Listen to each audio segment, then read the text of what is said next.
Gestión del patrimonio en cierre de mercados.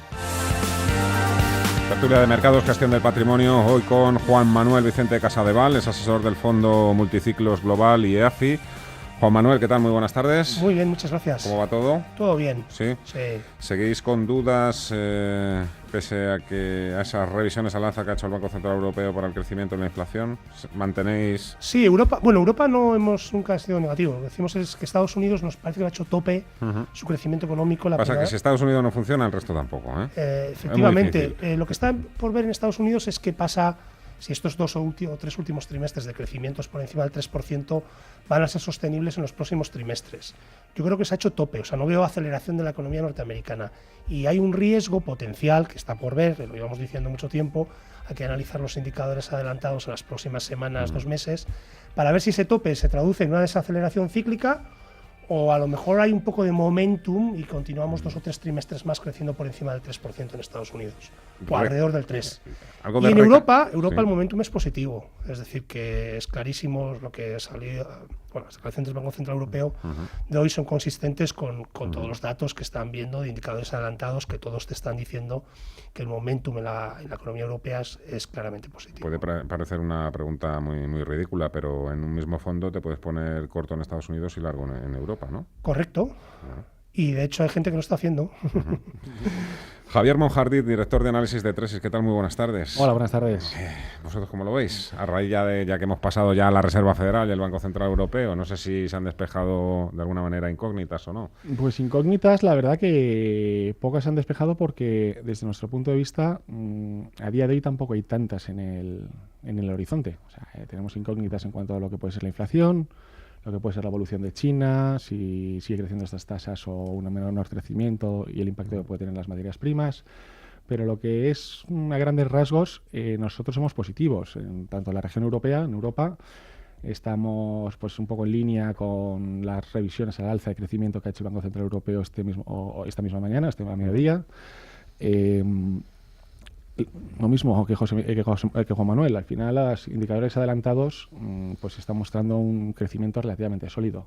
Si nos vamos al otro lado del charco en Estados Unidos, pues ahí sí que discrepamos un poco con Juan Manuel. O sea, es cierto que nos encontramos en el tercer ciclo, yo creo que es el tercer ciclo económico más largo de la historia norteamericana, pero también es verdad que es el de menor intensidad. Estamos hablando que desde que comenzó la recuperación norteamericana no ha habido crecimientos trimestrales por encima del 3%.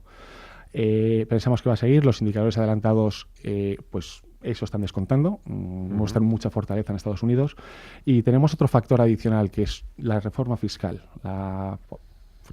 Si finalmente sale la reforma fiscal de Donald Trump, que parece ser que está a punto de caramelo, es cierto que es un poco más light de lo que se hablaba inicialmente, pues esto puede dar un extra de crecimiento a la economía norteamericana.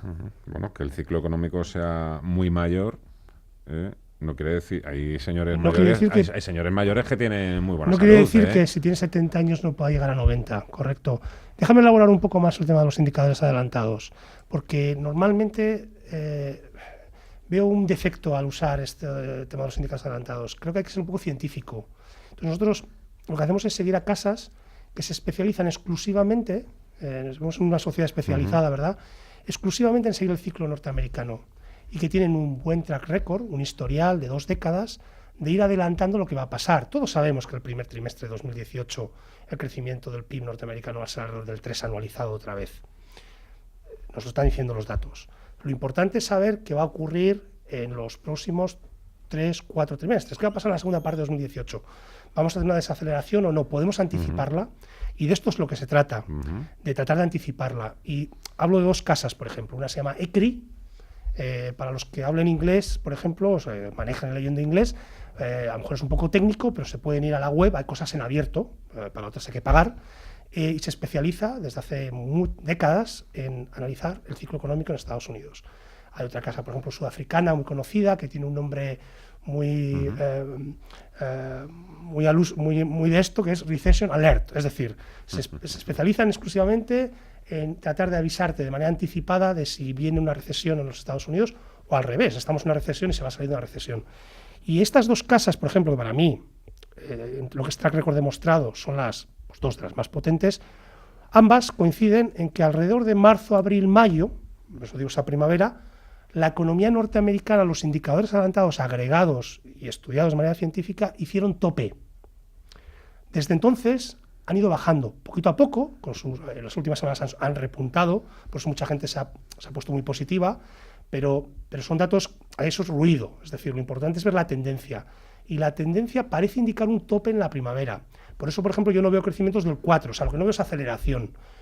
No me atrevo a decir, y esto es lo que vamos diciendo, hay que ser muy preciso, no me atrevo a decir que la economía norteamericana vaya a empezar una desaceleración cíclica de su crecimiento. Necesito tener más datos en las próximas semanas, 2 meses, para dilucidar o discernir este tema que es de capital importancia, porque cuando la economía americana se mete en una desaceleración de verdad, como bien decías, creo al principio tú mismo, Fernando, pues nadie se salva normalmente de ser arrastrado de alguna manera por ella. Bueno, en Europa, desde luego, la recesión ni se la espera, ¿eh? Sobre todo a raíz de las previsiones que ahora nos va a recordar García Viviani. Antes vamos a recordar un poquito de las palabras o de los mensajes que ha trasladado hoy Mario Draghi al mercado. El ritmo de expansión económica es fuerte y hay una mejora significativa en las perspectivas de crecimiento. Esto da pie a una mayor confianza en que la inflación va a converger hacia nuestro objetivo de inflación.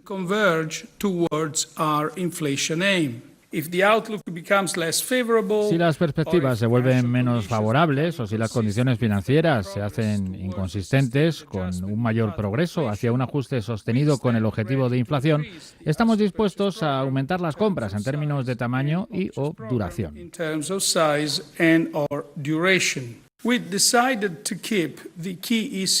Mantenemos los tipos de interés sin cambios. Seguimos esperando que se mantengan en el nivel actual por un periodo prolongado de tiempo y más allá del horizonte de nuestras compras de activos.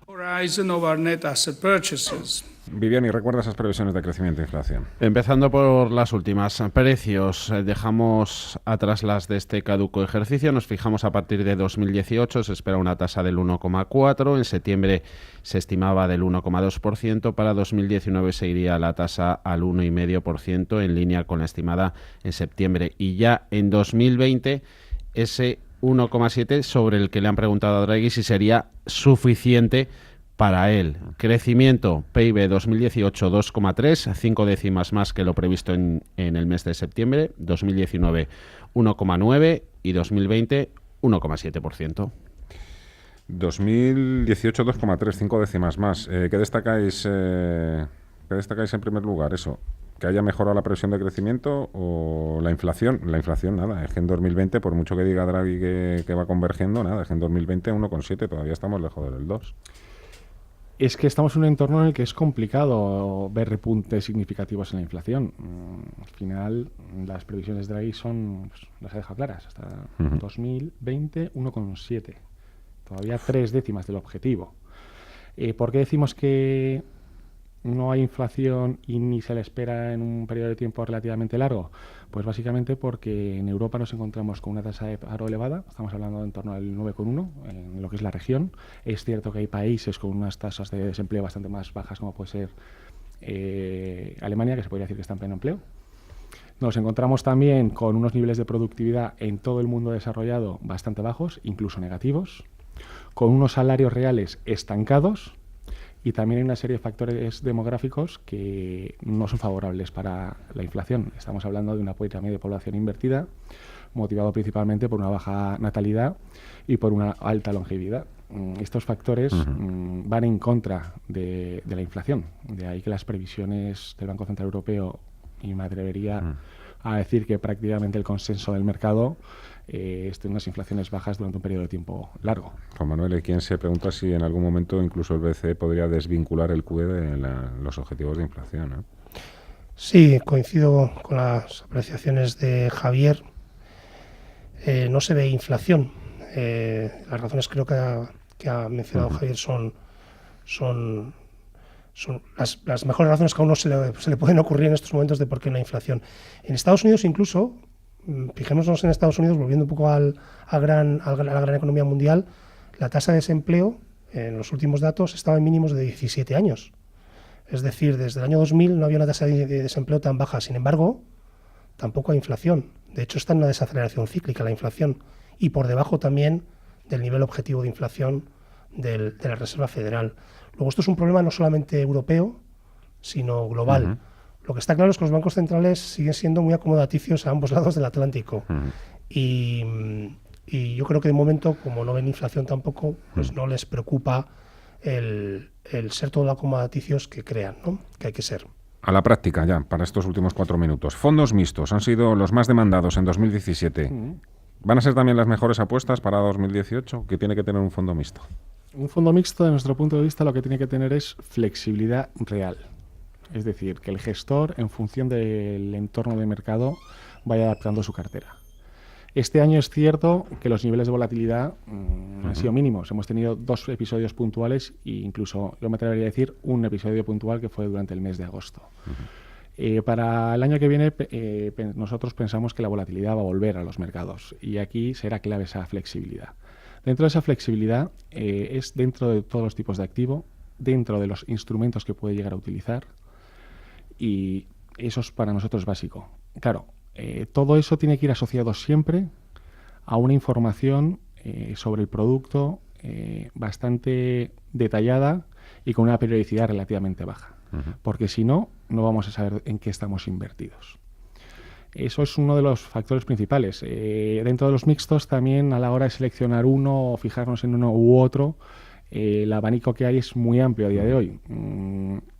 Si vamos por mandato o digamos por folleto, los niveles máximos de exposición a renta variable, renta fija o materias primas, por ejemplo, pues eso tampoco nos dice mucho. Lo que hay que conocer realmente bien es el histórico de ese gestor, en qué activos se está posicionando, en qué niveles y los niveles de volatilidad que tienen. Nos podemos encontrar fondos que por folleto o por mandato puedan tener un nivel de exposición a renta variable del 75% y tengan niveles de volatilidad inferiores a aquellos que no pueden sobrepasar el 20%.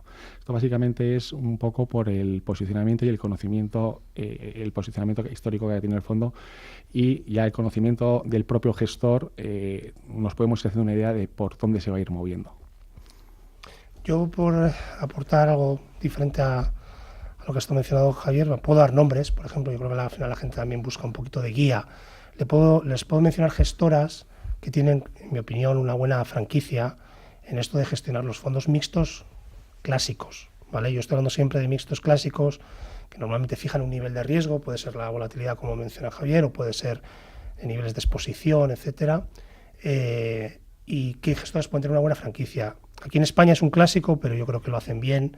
Quizás el único que tiene un sesgo muy europeo, que no invierten fuera de Europa y eso, bueno, pues no es lo ideal. Yo creo que lo más en las inversiones globales, la gestora Cartesio. Y en gestión internacional les puedo mencionar, por ejemplo, 3 gestoras internacionales que creo que tienen buenas franquicias y que son bastante diferentes.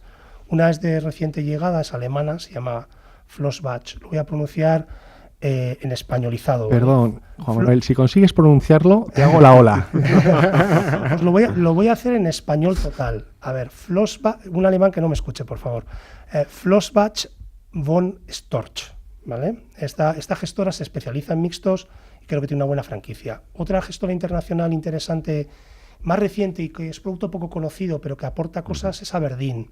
Aberdeen ha sacado 2 fondos, se llaman Multi-Asset, son muy similares. Y lo interesante de esta franquicia de Aberdeen es que incluye activos que no son tan habituales, ¿vale? O sea, no es sota caballo rey, no son solo acciones, bonos, no. Sino que incluye activos alternativos y da acceso a activos alternativos que normalmente dan bastante estabilidad a las carteras. Y yo creo que ahí Aberdeen, la gestora escocesa, de origen escocés, tiene un producto interesante. Española Cartesio, ¿eh? Por excelencia. Porque, sí, ahí no soy muy imaginativo. Lo de Flossbach, von Storch es mucho más imaginativo. Con respecto a los mixtos, me gustaría añadir una cosa. Si vamos a incorporar en nuestra cartera más de un fondo, lo que tenemos que hacer es que esos fondos se complementen entre sí. No poner los huevos en la misma cesta, todos los huevos en la misma cesta. ¿Qué pasa cuando buscamos fondos que se complementan entre sí? Que el comportamiento que van a tener en muchas ocasiones va a ser dispar y uno nos va a compensar el otro. Pero esa es la gracia de tener fondos que se complementen entre sí. De hecho, nosotros es una cosa que hemos estudiado bastante, y al complementar los fondos mixtos, al incorporar fondos mixtos que se complementen entre sí, lo que estamos haciendo es optimizar el radio Sharpe de nuestras carteras. Sí. Bueno, pues dejamos de hablar de fondos mixtos. Enseguida vamos a hablar del mercado de acciones en nuestro consultorio de bolsa. Antes, dar, como siempre, las gracias a los dos invitados. Javier Monjardín, director de análisis de Tresis, y Juan Manuel Vicente, Casadeval, Casadeval EAFI y asesor del Fondo Multiciclos Global. Muchísimas gracias a los dos. Que paséis feliz tarde. Muchas gracias, Fernando.